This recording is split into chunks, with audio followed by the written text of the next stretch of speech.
We're very excited to have Brad Smith here with us today as part of this conversation. Let me introduce our two interviewers who are again in their fifth year of doing this, Dr. Larry Hubble and Joni Balter. Dr. Hubble's been the director of the Institute of Public Service since 2014. He previously served as a faculty member at the University of Wyoming for 25 years. As a Fulbright scholar, he's taught in Lithuania and Sierra Leone. He's also consulted in at least 11 different countries around the world, most recently in Macedonia, working with them on doing things they need to do, improving their governmental processes and structures as they try to enter the European Union. He has published over 60 articles in peer-reviewed journals, has worked at the Environmental Protection Agency and the Action, which is the agency that oversees the Peace Corps in Vista. He lives on Vashon Island with his family and his llama farm, if you ever get a chance to ask him about that. It's true story. Joni Balter is a multimedia journalist and lecturer who is the professional in residence here at Seattle University in the Institute for Public Service. She's also taught at that other university here in Seattle. She worked for many years as a prize-winning editorial writer and columnist, and then as assistant political editor at the Seattle Times. She's written for Bloomberg.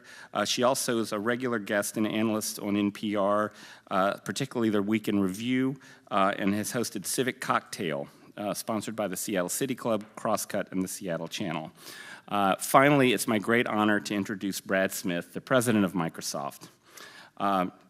He's the president and chief legal officer. You've heard a lot about what he's done for the community with United Way, around homelessness, around housing, so many issues. He joined Microsoft in 1993.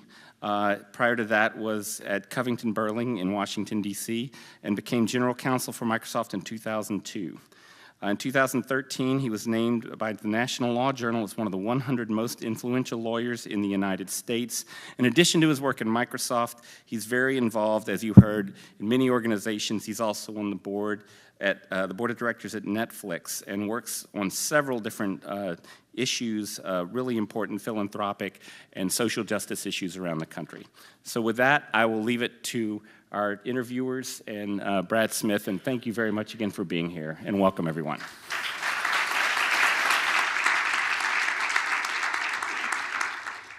Thank you, David. It's a pleasure to have Brad here tonight, and thanks for showing up. Let me tell you a little bit about the format that we're going to follow tonight. Joni and I are going to ask questions of Brad for about 45 minutes, and then we're going to open it up to you to ask some questions. And I hope you've gotten some cards, because we'd like you to submit cards and with your questions on them. And I also want to announce something which we're also very excited about, because in April, we're going to do our last conversation for this academic year, and it's called Women of the House.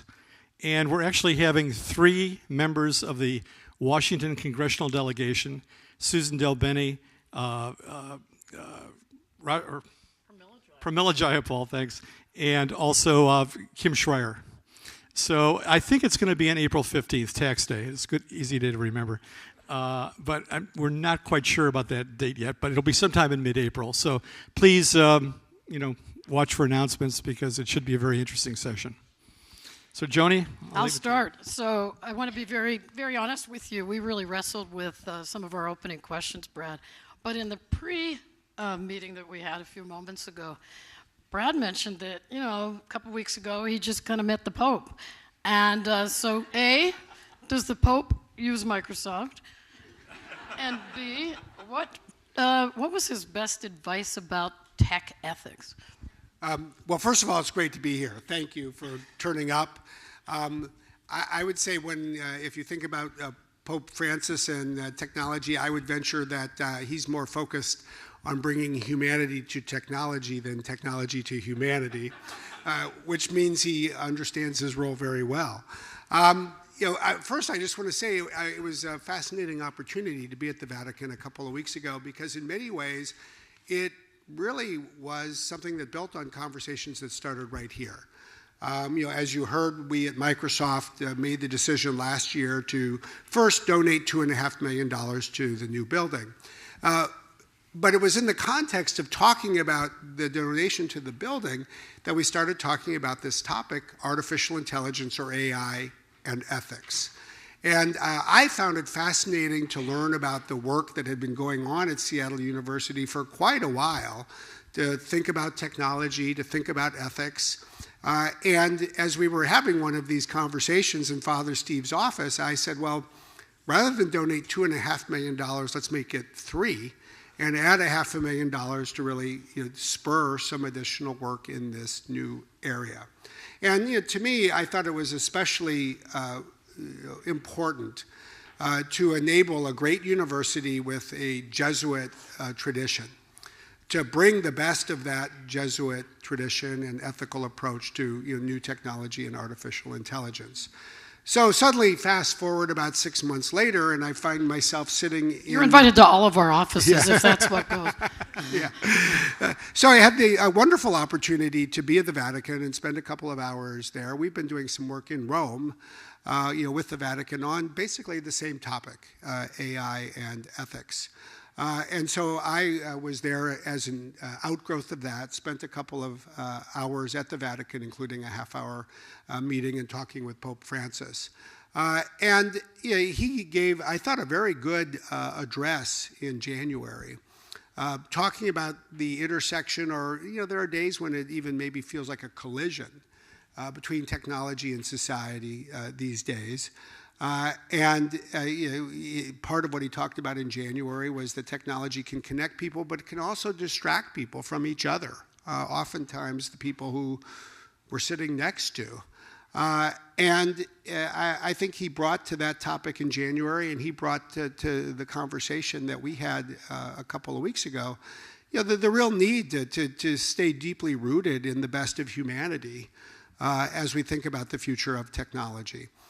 We talked some about the issues of a century ago, which weigh heavily on me when I think about what happened in the 1930s. And there was a disarmament conference in Geneva in 1932, and Albert Einstein spoke before it began. And he talked about the advances of the machine age, but humanity's inability to keep pace with where technology was going. And it turned out to be a prophetic warning of what obviously became a world war within a decade. So we talked some about that, and as we left, he shook my hand and grabbed my wrist, and he said, "Keep your humanity." And I think that's important advice for all of us, and I think it's perhaps especially important advice for the people in this region and every region who are in the business of creating technology. So speaking of humanity, Microsoft's $500 million pledge to affordable housing and homelessness would be a big deal for any company in any region. And we're quite lucky to have it here. We are. Why this? Why now? And is this in any way a preemptive move against a feared or looming techlash?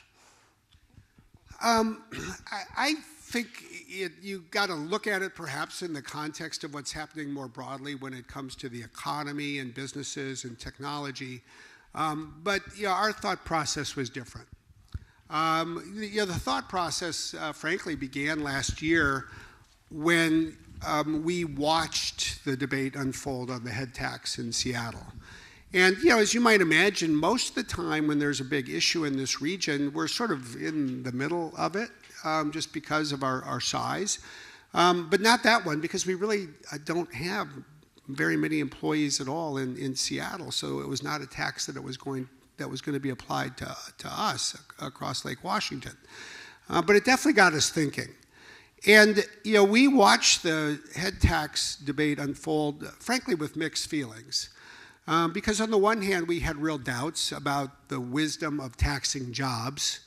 But on the other hand, it felt like a problem that really was crying for new solutions. And frankly, more money, and broader participation by the community as a whole.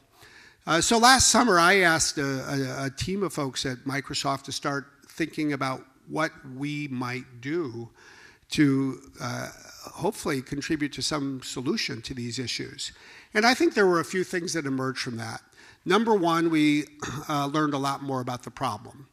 And there is no problem or no dimension of the problem that is qualitatively more impactful than homelessness itself. Because if people don't have a roof over their heads, then they're really at a loss for almost everything in life. But we really went to work with a data science team. We partnered with Zillow. We got more data. And what it really helped us understand better was the breadth of the issue. In a sense, homelessness is the tip of the spear, or the tip of the iceberg, if you will. And we just have a huge problem, I think it's fair to say crisis in this area in terms of a shortage of not just homes that somebody can live in, but especially low-income homes and even middle-income homes. It's the shortage all the way up the ladder. Second, we learned, in part based on some terrific reporting from the Seattle Times, that we then pursued further, that this problem, especially in low-income and middle-income housing, is even more acute once you leave the city of Seattle, as you get to the other cities in King County. And then third, as we focused on trying to understand solutions, we really scoured the country and studied the world. We worked with the Boston Consulting Group. We identified best practices from around the world. We, of course, learned in part that it's a capital issue. There needs to be more capital injected into the construction of more housing, including and especially low and middle income housing. But the other thing we learned was that there is just no way that even 10 times as much money as we put into this would ever solve this problem by itself. That in fact, if you look around the world, the only places that have made real strides have combined more capital with public policy reforms. There are important and sometimes challenging issues around zoning. There are local issues. There are state issues. And so what we put together was a plan, and we worked with Christine Gregoire, the former governor, who now heads a business group called Challenge Seattle, a plan, and Chris did just an amazing job, in my view.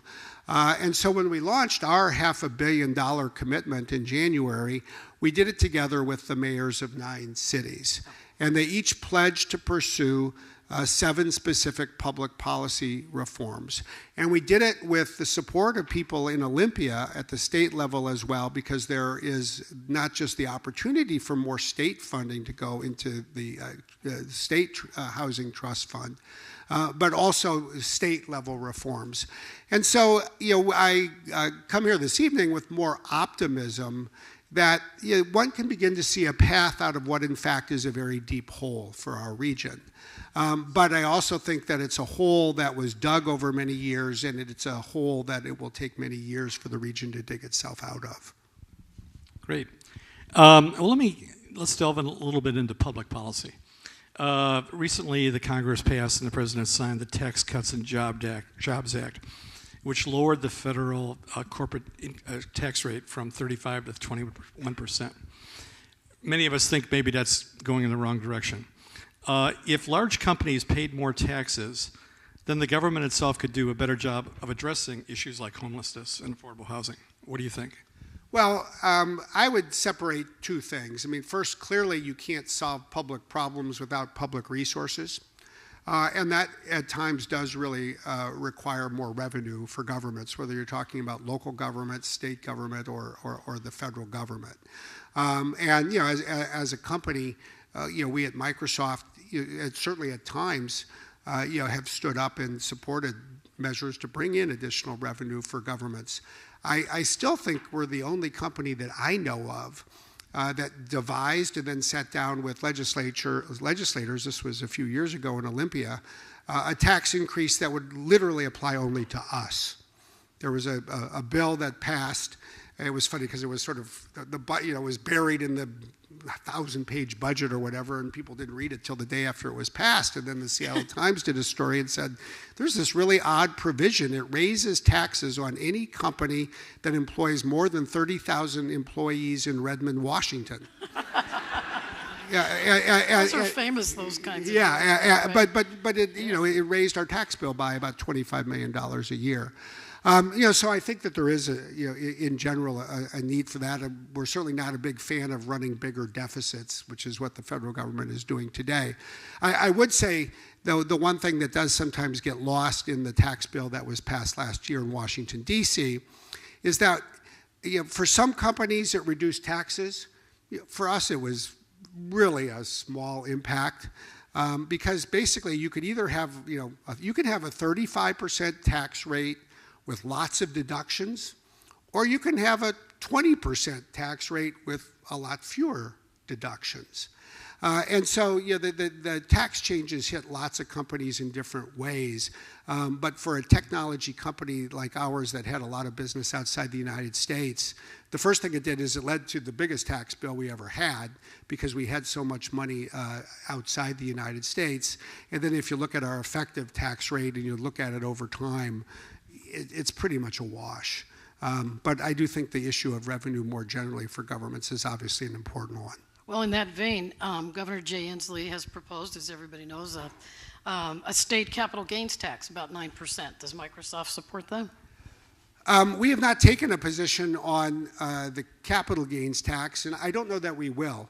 To be honest, I don't know that that we'll take a position on the bill unless it actually gets some traction. And so far, it doesn't appear to be getting a lot of traction in Olympia. We did take a position last year on the carbon issue.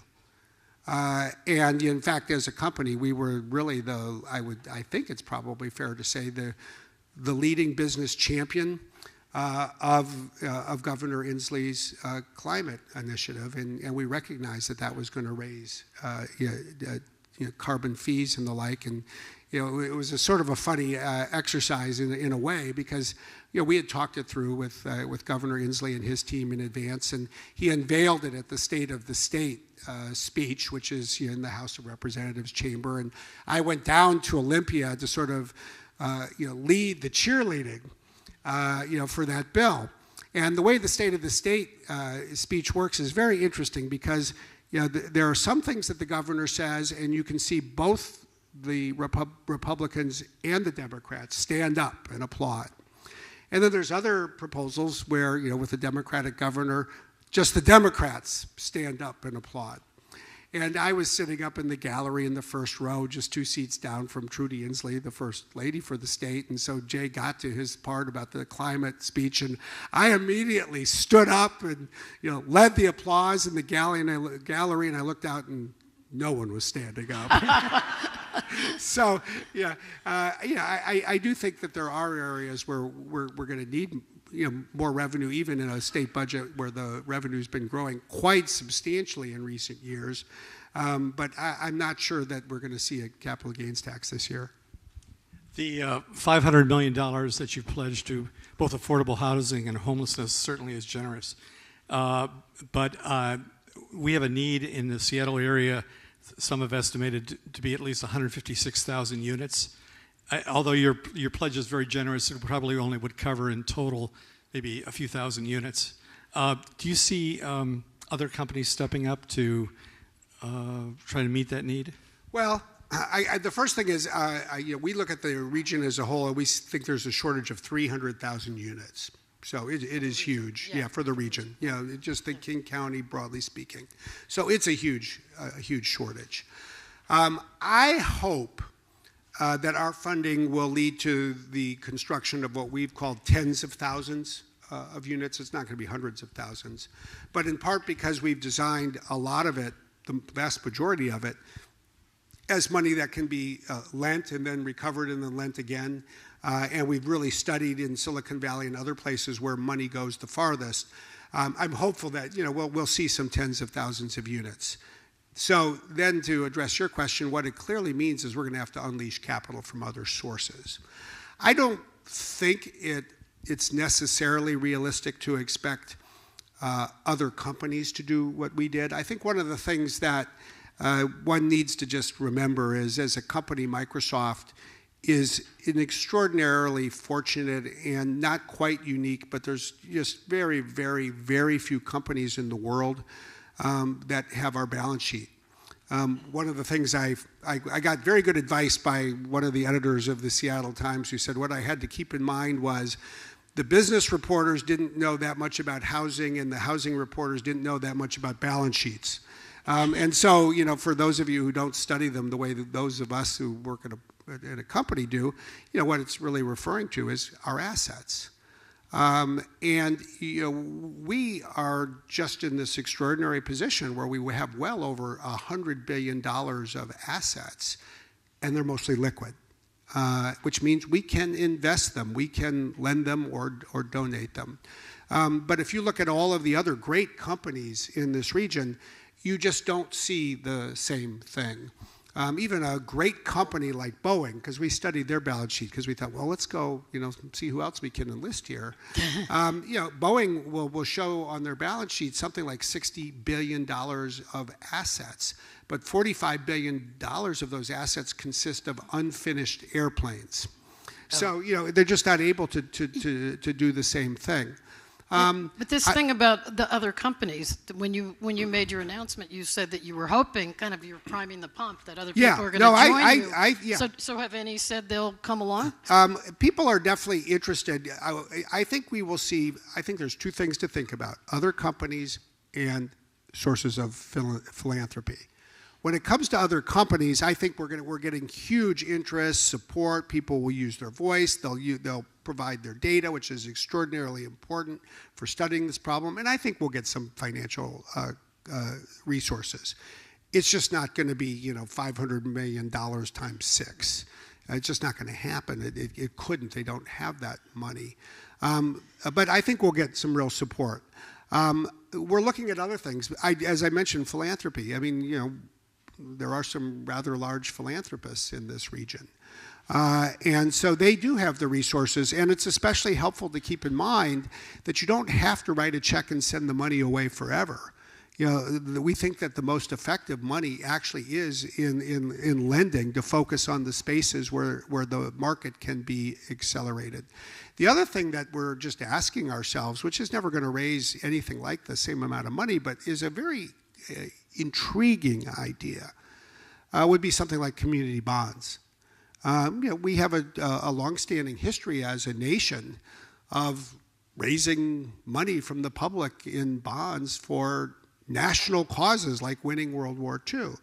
We're really trying to think about what can bring everyone together. I think everyone has a role to play, and everyone's role might be a little bit different, but we'd love to create opportunities for people to play whatever role they want, and I hope we will see more. We need more financial commitments. There's no doubt about that. Isn't one of the issues for a Boeing or an Amazon, do they want to be part of what's maybe dubbed a Microsoft program, or do they like to invent their own stuff? Well, I think that there's two dimensions that one needs to think about there. First, as you know, we didn't just wake up on the morning of January 17th and say, let's have a press conference today and announce this.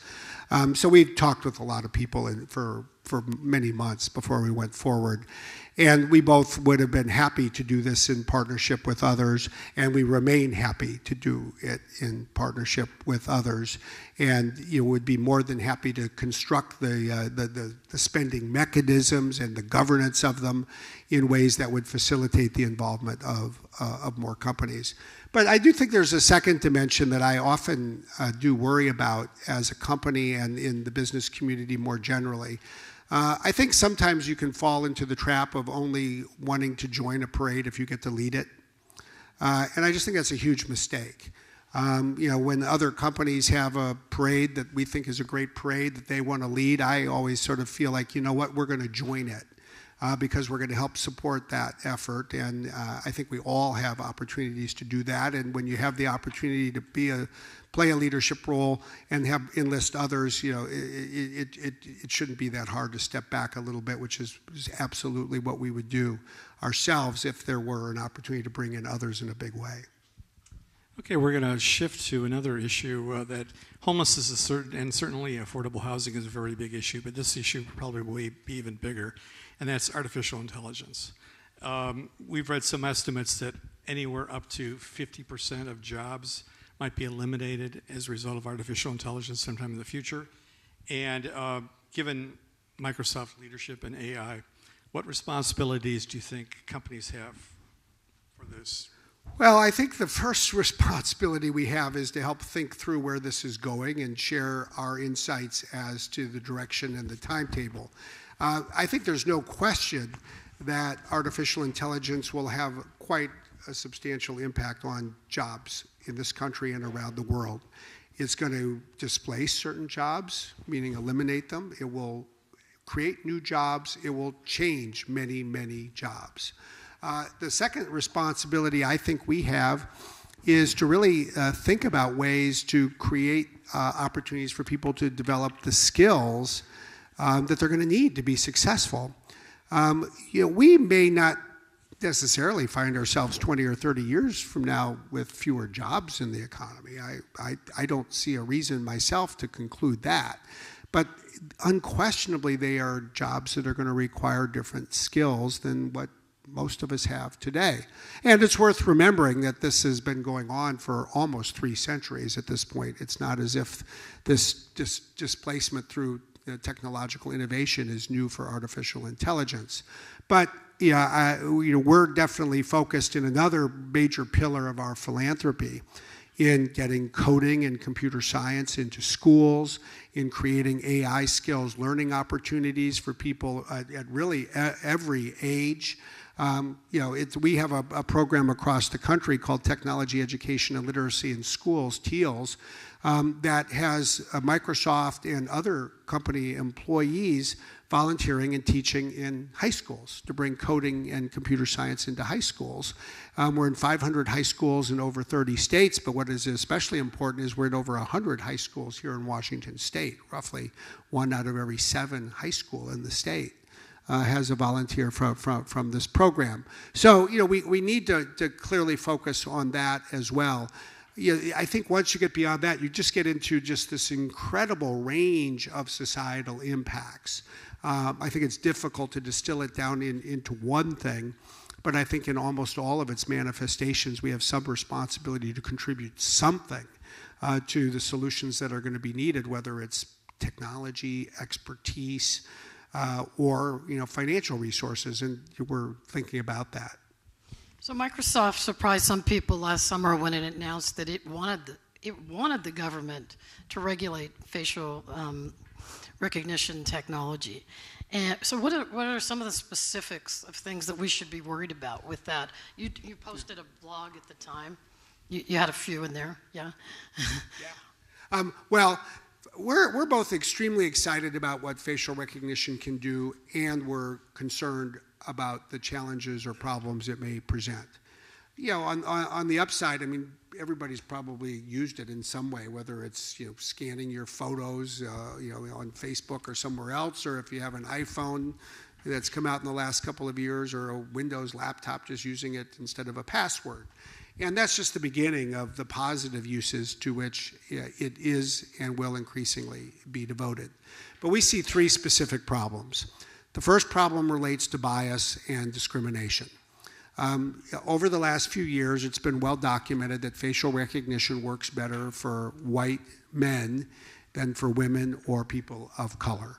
And there's particular reasons for that, but it needs to be addressed and rectified. Second, we're thinking about the privacy implications.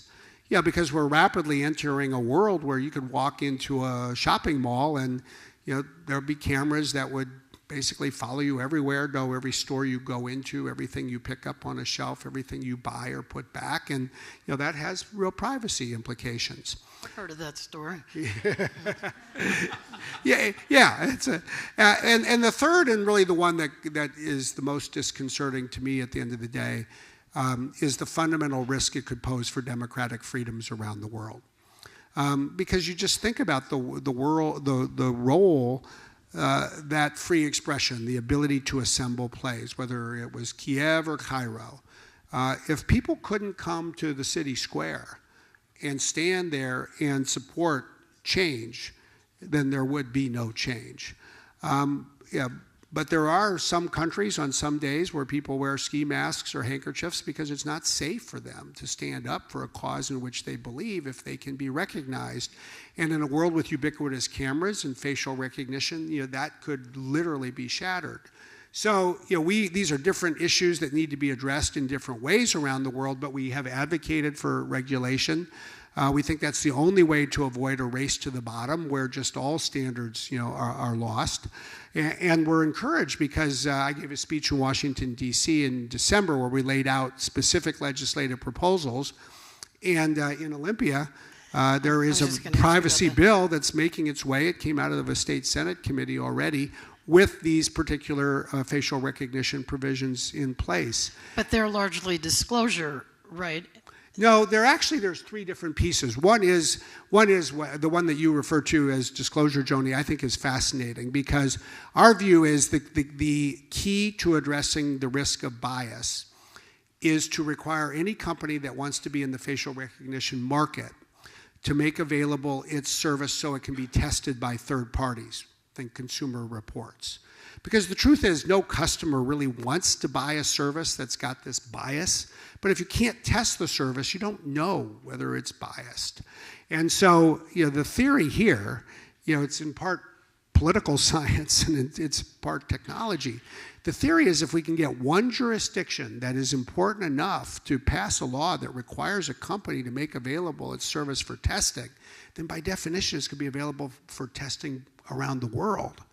And so I'm actually quite bullish on the prospect that if this bill can get passed in Washington State, we could take a major step not just for the 7 million people who live here, but the 7 billion people who live everywhere, to help address this. But the other pieces are addressed as well, and I think in some ways the most concrete piece relates to this protection of democratic freedoms because there is a provision that specifically says that law enforcement would only be permitted to use facial recognition for ongoing surveillance of a specified individual, everywhere you go, if in effect it goes to court and gets a search warrant, or if there's an imminent risk of physical death or serious injury.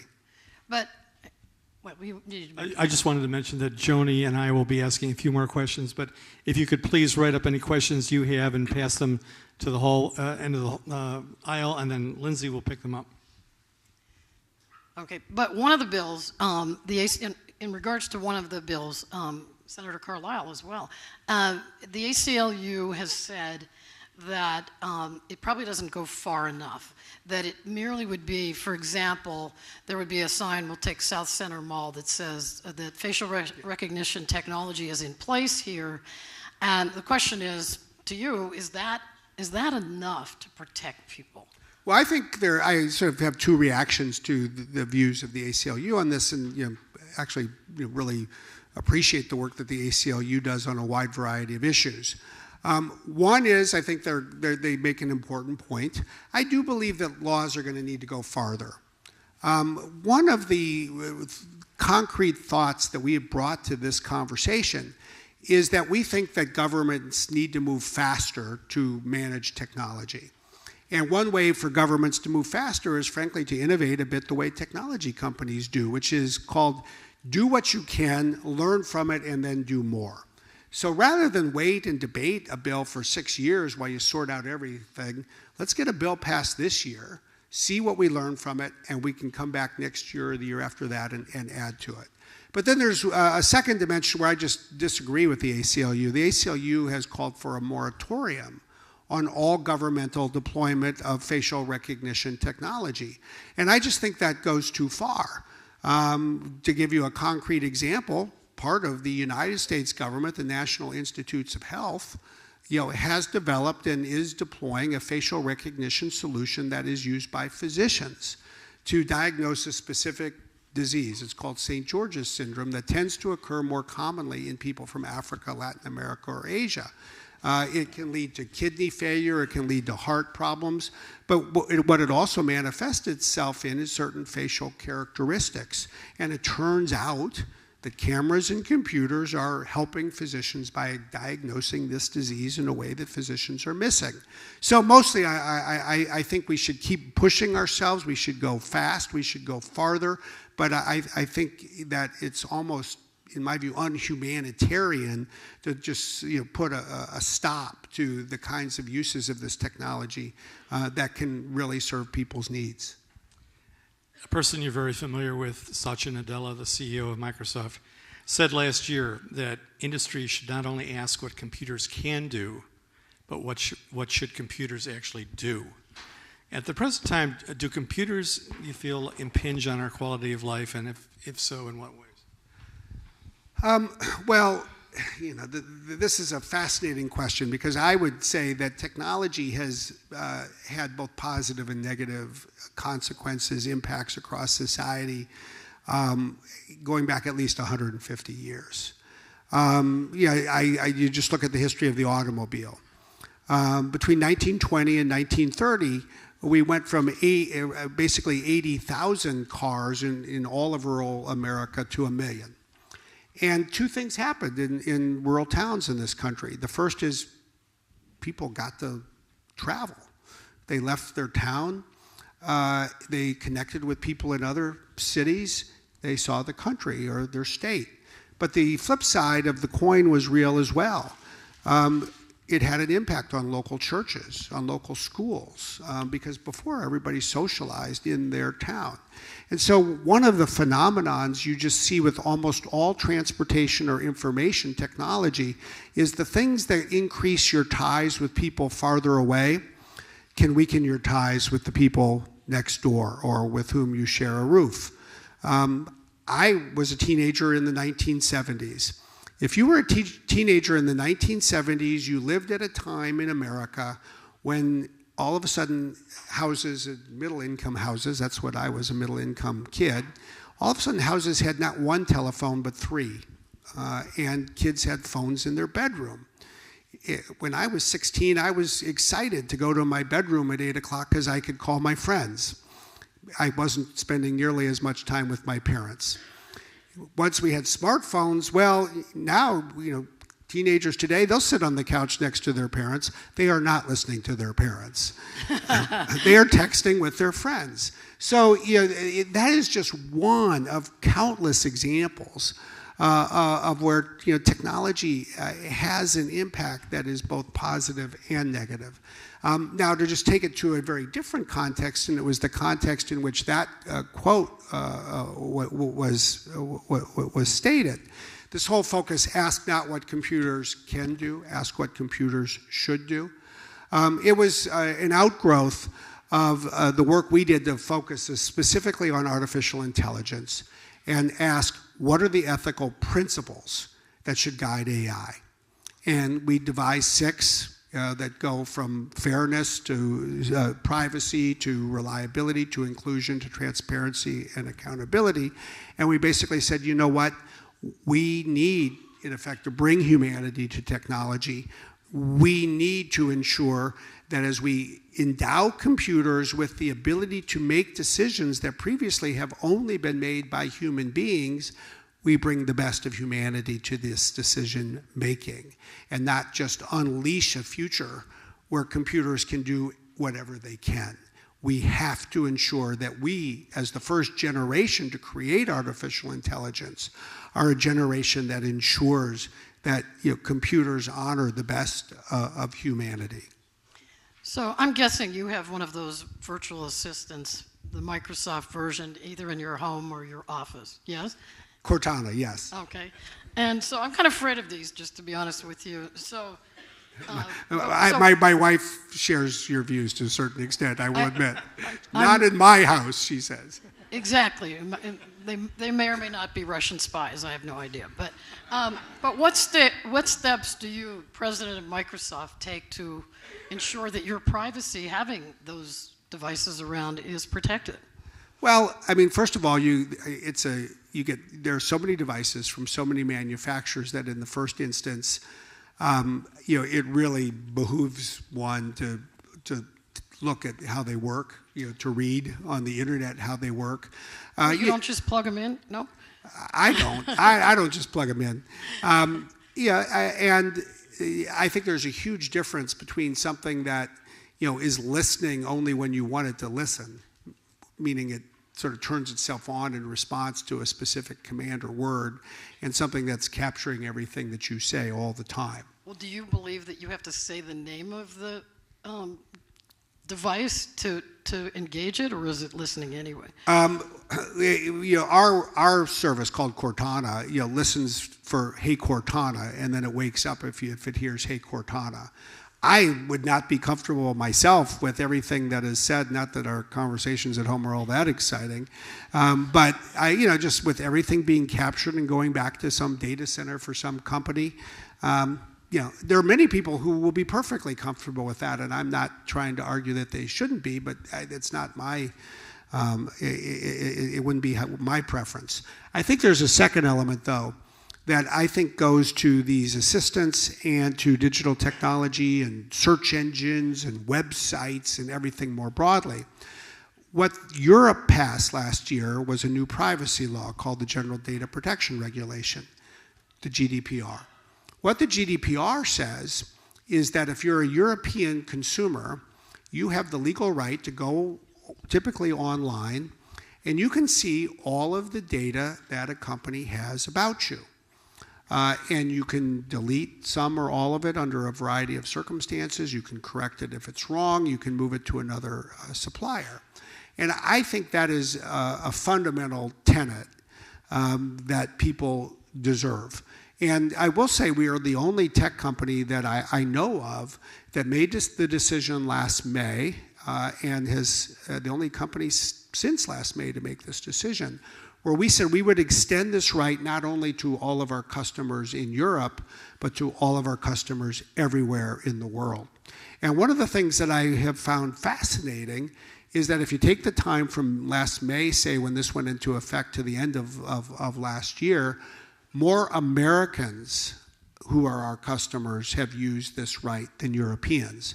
And so, in a world where people sometimes say, Americans don't care about privacy, I'd say, look at this. I think Americans do. And I think we are going to see more privacy laws, hopefully including in this state, but ultimately in Washington, D.C., to basically address this issue and protect people's privacy rights. So the federal government is not exactly killing it in keeping our national elections safe. What is the role of big tech, perhaps, in helping with this? Well, I think we have a fundamental role to play. For us, the light bulbs went off, or went on, something. Ask Cortana. Yeah, exactly. In July of 2016. I mean, that was when we first saw evidence of hacking of American political candidates using, either the Microsoft name or other services that we thought we could address. And we've done a lot of different things to address these issues over the last 3 years. We have what is called our Defending Democracy Project. And the Defending Democracy Project has 3 pillars. One, is the protection of political candidates, campaigns, office holders, political parties, and the like, specifically against hacking and this theft and weaponization of emails. The second is to address disinformation. We are pursuing a variety of partnerships to try to provide people with more information, not on whether specific stories are true or false, but whether particular news outlets on the internet are reliable or not. And third, to protect voting. We're pursuing a particular technology initiative that I'm very bullish on. We'll take new steps in this space in the coming months. Wait, electronic voting? Is that in the realm of electronic voting? In part, yes. To better protect electronic voting. I think this is a huge vulnerability for this country, for this state, for many countries around the world, and we need to do more to address it. Okay, we've got a whole bunch of questions here from the audience. This is From the audience, and we have a class that's on homelessness this quarter, and we asked them to ask a few questions. So I've got 2 here from them. It says, recently a Seattle Times article was published stating that Seattle is the highest, 63% of individuals with a bachelor's degree in the country. Yet another article shed light on a recent study performed by the Washington Roundtable and Washington STEM that determined only an estimated 40% of local graduates obtain a credential by the age of 26. Companies like Microsoft hire a great deal of their STEM-educated employees from outside the area. This drives up the cost of living without keeping money inside the city, contributing to seemingly ever-growing inequality in Seattle. As the leader in the STEM industry, what can Microsoft do in addition to what you are doing to encourage more local students to pursue a career in STEM and increase the in-pool the pool of in-state STEM qualified individuals? Well, the first thing I would note is those two statistics are absolutely, to the best of my knowledge, correct, and they really point to this great irony. We have such a high percentage of college graduates in our region, while we still have a relatively low, say even high school graduation rate, much less rate for students getting post-secondary credentials. So I do believe we need to do more to increase this pipeline and create more opportunities for local students, to not just graduate from high school, but pursue a post-secondary credential. There are a few initiatives that we've been very focused on. One is expanding access to college for local students to go to college here in Washington State. There is one program in particular that I'm particularly proud of. Been connected to it since it was created in 2011, and it's a one-of-a-kind program in the United States. It's the Opportunity Scholarship Program. There will be almost 5,000 students in college, including here at Seattle University this year. These are students who get $22,500 over the course of their college career, but most importantly, they get unbelievable mentoring services, great wraparound support. We connect them with internships, with college fairs, and you look at the track record for this program at this point, and what you see is it's roughly 60% of the participants are the first in their family to go to college. Over half are women, over half are students of color, and we just completed a 5-year longitudinal study that shows that these students 5 years out of college have a higher median individual income than their whole family had as a median income when they applied for college. So, it is a path to prosperity. The legislature passed a bill last year asking us to expand that program beyond four-year colleges to focus on so-called career pathways. Other post-secondary credentials, it might be a community college degree, it might be an apprenticeship, and so we're in the process of expanding that. Both these things require substantial private funds. Microsoft's been the largest donor to date, and you're going to see us continue to support those kinds of programs. We're certainly always focused on our local hiring. As a company, I think it's really important that we do a great job of creating opportunities that get filled by local people.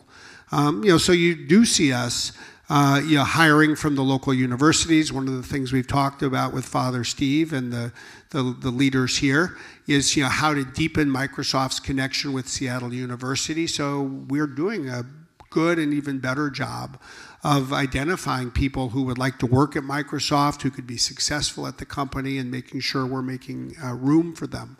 So those are a few examples. They're not going to solve this problem, but I do think every day there is some new opportunity that we probably have to contribute in some measure to create more opportunities for people who grow up here. Excuse me, I have another question from this class, and it's regarding your $500 million pledge, of which $475 million is supposed to go for affordable housing and $25 million for homelessness. How did you happen to decide on that breakdown? Well, first we were already doing some other work for homelessness, so we weren't doing any other work for lower middle income housing. Second, we really concluded that the greatest capital shortage is in low and middle income housing. I mean, there's been some well-documented studies here in the city of Seattle in particular that in part has pointed to the need for more spending on homelessness here in Seattle and in the East Side. But I think these studies have also shown that in some ways it's not just a question of how much money is spent, but how the money is spent. And so what we particularly did was take the $25 million of philanthropic donations for homelessness. We committed the first $10 million of that.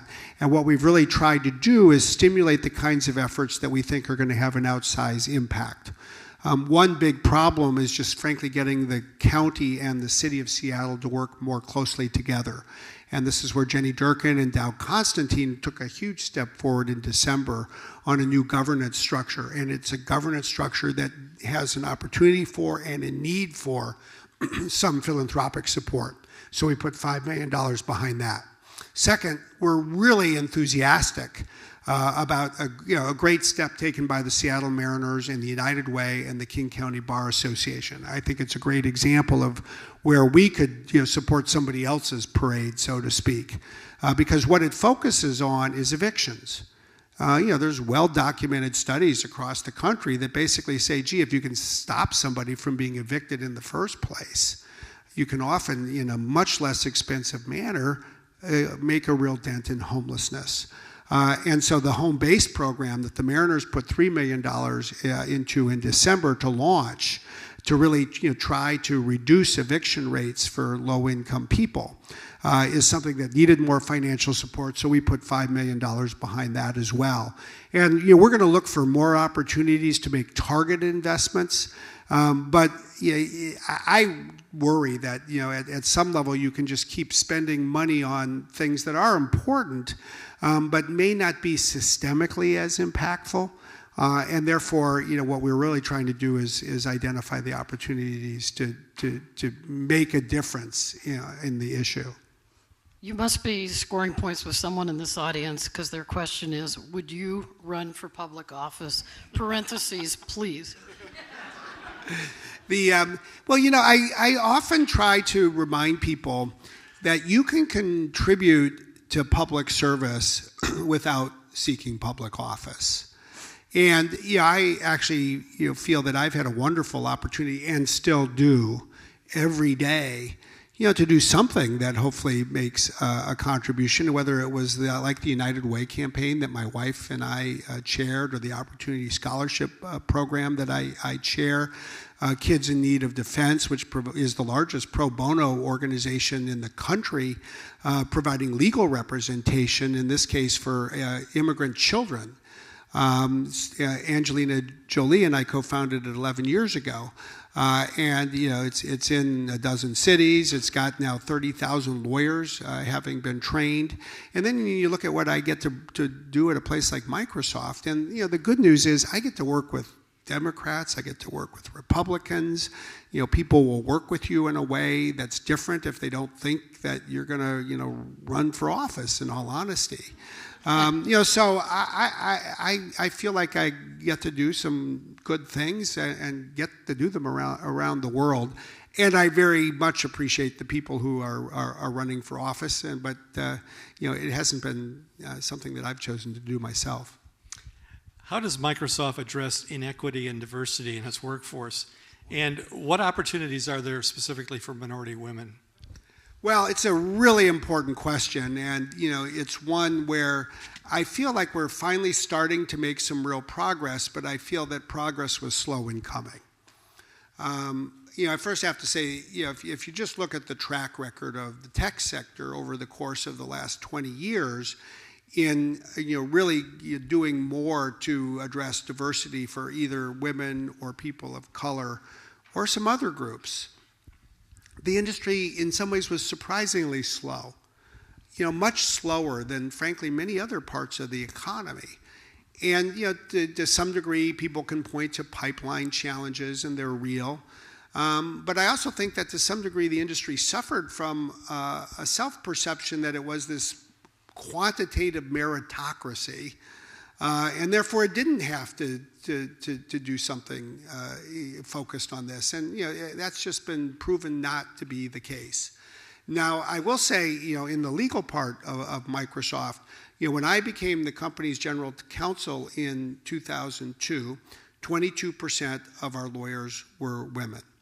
And I was incredibly proud last year when we reached the point where of our 540 lawyers, 50% became women. But it's also interesting because it took 15 years to go from 22% to 50%. Now we're finally moving across the company. You see each year more women, more people of color, more women who are minorities. One of the things that has made a difference, which I am just so happy that we're doing, is that if you're one of the senior most folks in the company, there's a part of your annual bonus that is based on whether your department is progressing in a real way, a quantitative way when it comes to diversity. And, it's just one of these fascinating things. I've always felt that you should pay for performance, and if you care about this the way you care about other things, you should pay for it. And now we are. And even though it's a very small percentage of people's compensation, oh my gosh, it gets people's attention. So, it's actually working. But if you look at our hiring statistics or now our promotion statistics, or you look at our corporate vice president ranks and the like, you're seeing real progress, but we have a long ways to go. I think there's exciting opportunities today. I think the culture has changed, but there's way more progress ahead of us than behind us. This one asks, is the $500 million your big commitment here to homelessness and housing affordability in any way an acknowledgement of some sort that big tech contributes to either the lack of affordable housing or homelessness? I think to some degree the answer is yes. It's an interesting question, and it's one that I think about a lot, because obviously our growth and the growth of other big companies and the whole tech sector, it's worth keeping in mind there are now over 80 companies that are headquartered in Silicon Valley that have engineering offices, some of them quite large, in Seattle. So we created jobs, and you say, that's great. That's what you want to see happen. But, that is increased demands on the infrastructure, the schools, the hospitals, the roads, the rail, the buses, the housing. I think at a certain level, it caused us to reflect on two questions. The first is, what kind of community do we want to have? And I just think it's deeply disturbing to reflect on the fact that the people on whom we all depend, whether they're our nurses or our teachers or our firefighters or our police officers, increasingly are having to endure commutes of 90 minutes or 4 hours a day because they can't live in the places where they work. And I really feel that undermines the vitality of the entire community. And when we ask ourselves what kind of community we want to have a community that has a space for everybody to live, of all income levels and all backgrounds. But the second question, and it goes more, Joni, to the question that you posed, is we had to ask ourselves, what kind of company do we want to be? And we are just profoundly grateful for the support that we've had from this community. Microsoft would not be what it is today without the support of this community, without the nurses who gave birth to our employees' children, without the teachers who, were there for our kids, And at the end of the day, I do think that a company like ours is in a position to ask not what more the community can do for us, but what more can we do for the community. And we just said we want to be a company that asks ourselves that. And we didn't go out with this money and say, here's something that we need in return. We just said we're going to go out and we want to see this money spent with a combination of public policy reform so it'll do the most good. Okay, I've got sort of a hot question here for you. Related to your last response where you demonstrated your commitment to the city, somebody's asking, why is Microsoft's answer so different from Amazon's? You have to ask Amazon that question. I mean, look, every company's different. People are, companies are different in different parts of their life cycle. They reflect lots of different things. But I every day, I'm looking forward to the opportunity to get more businesses all together here. And I obviously don't speak for Amazon. Well, but can I ask this differently? Let's see.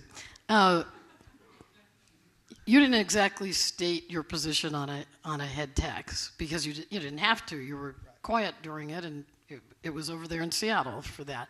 But just sort of generally, do you think that cities should tax these big tech companies in the way. Now, you know, in San Francisco, Salesforce supported that measure there for a head tax, and it passed. Google was silent, as I understand it, in Mountain View, California. Does Microsoft actually have a position on this? Well, we did not take a position on the head tax last year, as you mentioned. Without diving into the specifics of a proposition that's dead, gone, and buried, I would say there are some members of the city council. Yeah, perhaps, but I would say this. I don't know that taxing jobs as it was designed in that proposal was the right solution, but some solution is needed. And yeah, I think what was a bit disconcerting to us was that that proposal was defeated, but nothing else was really developed in its place. And I do think that the business community and those of us who have been, those of us who benefited from the local community support, have a measure of responsibility to devise proactive solutions and advance them. That's what we did in what we announced in January. I certainly think that there's plenty of room for other public policy proposals, and there's plenty of room for more people to do more, and I hope more people will do more. The different companies have different styles. Our style, for better or for worse, tends to be more, hey, we're going to try to do something that we think is useful, and we hope that other people will look at it, and maybe they'll learn from it, and maybe they'll then want to support something that will take another step to solve this problem. We don't tend to try to lead by hitting other people over the head. But I think this is an area where there is an opportunity and there is a need, and for the business community to do more. Regarding Microsoft's $500 million for homelessness, why are you not donating the funds instead of loaning the money? The number one reason is that we think that the money will go a lot farther and be more impactful by investing it in loans that then come back and get relent. The interesting thing is, and we studied it. I mean, some people say, well, why don't you just spend the money to build houses? And it's like, if we spent $500 million to build apartments or houses, it really would build a few thousand units and you'd be done. And then we'd sort of be in the landlord business, which is not something we know anything about. What we really studied was other efforts, and we were very impressed in particular by one effort in Silicon Valley. There is a Silicon Valley trust fund that was created in 2001 or 2002. They put together about $160 million since it was founded. So in one fell swoop, we are doing basically 3 times or more than 3 times as much. But they focused specifically on lending. And they provided short-term bridge loans to developers. They have provided short-term bridge loans to purchasers. They have provided longer-term financing. And so many of these problems, whether you're talking about, say, facial recognition or housing, we often think the best public sector action is the kind of action that stimulates the market. That's how you have a multiplier effect. And so what we ended up concluding is that lending could have a multiplier effect, not just by reusing the money multiple times, but by really targeting very precisely the parts of the market where there was some barrier, and we think that we can do a lot more good that way. And by the way, of course, being completely candid, we can spend more money by doing this, and we can learn a lot faster. So our last question: the Federal Trade Commission announced this week that it is creating a task force to examine potential antitrust violations in the tech industry. Do you think it is surprising that the FTC might move toward breaking up some of the tech giants? Well, I don't know whether we're going to see the FTC or any part of the federal government try to break anybody up. The truth is, the divestiture of companies is a remedy seldom pursued. The last time the federal government pursued it, it was against a company headquartered in Redmond, Washington, called Microsoft Corporation, and that was in 2001. So it's happened once this century, and it didn't happen many times in the 20th century. But if you step back from that, I don't think it's surprising that the FTC is looking at antitrust issues more generally. I don't think it's surprising that they're focused on potentially thinking about the antitrust theories that should be applied to technology.